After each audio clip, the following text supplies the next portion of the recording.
Hey everybody, welcome back. My name is Abby. I'm with Fitness is Medicine. And today we're gonna work on some big muscles in your back, your latissimus dorsi or your lats. So we're gonna use a tube to start with. So if you can get a tube about chest height, it's pretty easy to wrap a band or a tube around something about chest height. And then we're also going to need a set of dumbbells, a little bit lighter, and maybe a kettlebell or a little bit heavier dumbbell, and then a tube or a loop band and a chair. So something we're going to kind of mix it up a little bit today, add some different stuff in, and make sure you always come into these workouts warmed up and ready to go. So do 5 to 10 minutes of cardio of some sort, get your heart rate up. You don't have to do anything high intensity, just start to warm up, walk around the block, maybe walk up and down your stairs a couple times and come in ready to move. Okay, so we're going to start with a banded vertical pull. So the way we make this a vertical pull, like I said in other videos, sometimes it's hard to find something high to loop your band around. So this is kind of another way you can work your lats. And if you have back pain, I prefer that you maybe sit on a ball or sit on the edge of a chair. But what we're going to do is we're going to lower down and get our chest kind of facing the floor. So I want a flat back here. I don't want this. So as soon as you do this, it kind of puts a lot of pressure on that low back. So we want to stick your hips back like you're in a little bit of a squat. We're going to be nice and flat, head facing the ground so that your spine is all in line, your cervical spine and everything is all in line, and then we're going to pull down.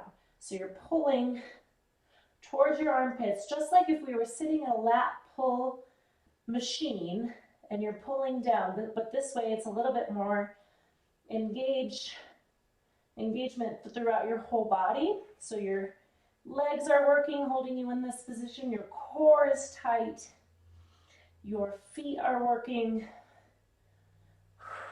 Keep breathing, pulling down to your shoulder blades. Don't let your shoulders go up near your ears, and think about pulling those shoulder blades down and back as you pull. All right, great. So that's the banded vertical pull for those big muscles in your back, your lats.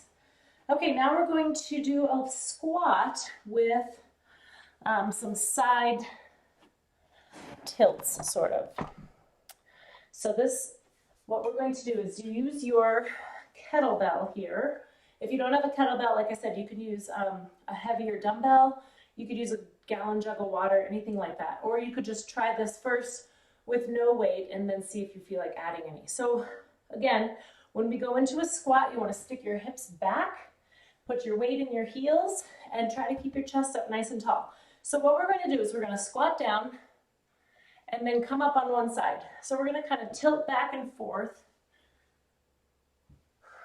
breathing, a little bit of balance standing on that one foot, but when you push off, it's getting a little bit more explosive muscle contraction. Nice and controlled. You don't have to take this weight down to the floor. You can do a smaller range of motion. Think about squeezing your glutes and pushing through your quad when you push off. So you're kind of pushing off one side and then standing on the other. Let's do 2 more each side. This ends up being a lot of squats if you do 10 on each side. So you could do 5 on each side or even 7, but just you can kind of get a feel for how you're feeling. And if 10 on each side is way too much, knock it down and maybe do 5 on each side. Okay, now we're going to grab those dumbbells that I talked about. We're going to do some lateral raises. So a little bit lighter because it's a little bit harder of an exercise because our deltoids generally aren't super strong. So we're going to do lateral raises. I'm going to do it in a tandem stance to get a little bit extra engagement. So we're just going to lift these out to the side. Stop before the even height of your shoulder. So many times I have people that want to take them way up here, and that can be a source of impingement. So we don't want to do that. Just go kind of right below your shoulders. Nice and slowly, both directions. And then also, if pulling them out to the side is having any shoulder pain, take them out to the diagonal just a little bit. So they're not front raises, but it's just taking it out of that straight lateral raise. Just a little bit more of a diagonal raise. 2 more, nice and slowly, both directions. Good. And then if you are doing this in a tandem stance, you can switch and put the other foot in front for the next set, and just kind of challenge it back and forth like that. Okay, next we're going to do a hip exercise. We're going to do monster walks. So find your band. If you don't have one of these loops, you can take a TheraBand and kind of tie a knot in it, because we're going to put this around your ankles. All right, so make sure it's nice and flat so it's not going to irritate your skin.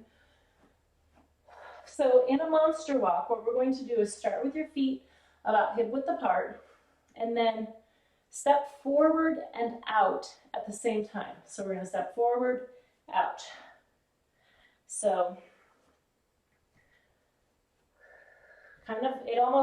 you're kind of bringing it back to center each time so that you get that forward and lateral motion at the same time. So we're going to go 10 forward, and then we're going to turn around and do 10 backward. So make sure that you have a clear space behind you. If you just walked forward in that, you probably have that clear space behind you. If you don't have enough space to go 10, just do 5 and 5 twice. So that's what I'm going to do here. And this is a big hip stabilizer, big glute exercise. When you're going forward, you're also getting some of your hip flexors, maybe a little TFL depending on how you have your feet turned. But this backwards one really gets those glutes. Now notice that my knees and my hips are bent just a little bit. I don't want to do this completely straight-legged. It's going to be really hard. So athletic stance, your hips are back just a little, your knees are bent, your core is tight. All right, good. Monster walks.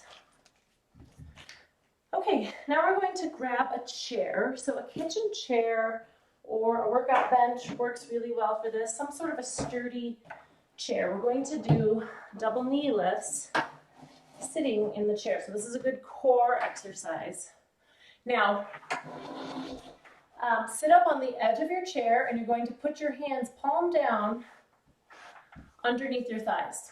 So you can kind of, if you're sitting on the edge of a chair, you can kind of wrap them.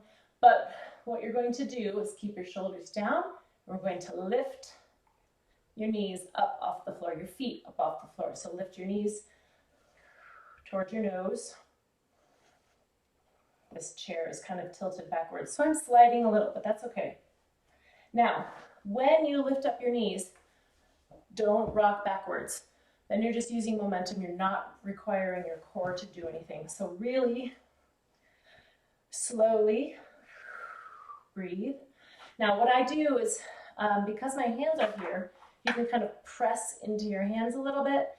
And if you're having really a hard time, even thinking about crunching toward your knees can give you a little bit of extra direction with that. 2 more. And 10.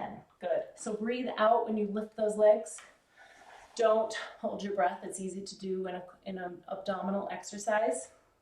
And remember to keep your shoulders down. If you're having a lot of trouble with this and you feel like you're kind of lifting one knee at a time, that's okay, but really try to focus on getting both of them up at the same time. It's a challenging one. It's way harder than it looks.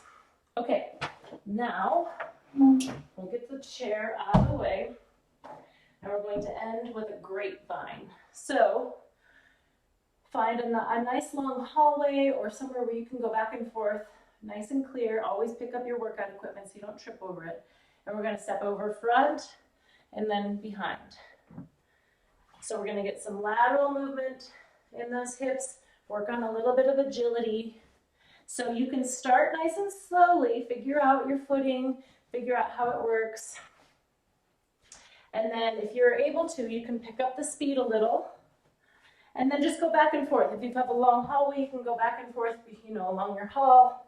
Or if you have a small space like this, you can go just back and forth a few times. Now, your hands, another way you can add a little bit to this is start to do a little bit more of a twist. So twisting like toward that front foot. So if you want to, you can get a little bit more twist, get your arms going, back and forth. A little agility, a little balance, and some lateral movement for those hips. Okay, great job, everybody. So repeat through those 1 to 2 more times. You can add some cardio in between to really make sure you're keeping your heart rate up and get a great full body workout. Make sure you stretch at the end. And I'll see you next time. Thanks, everybody.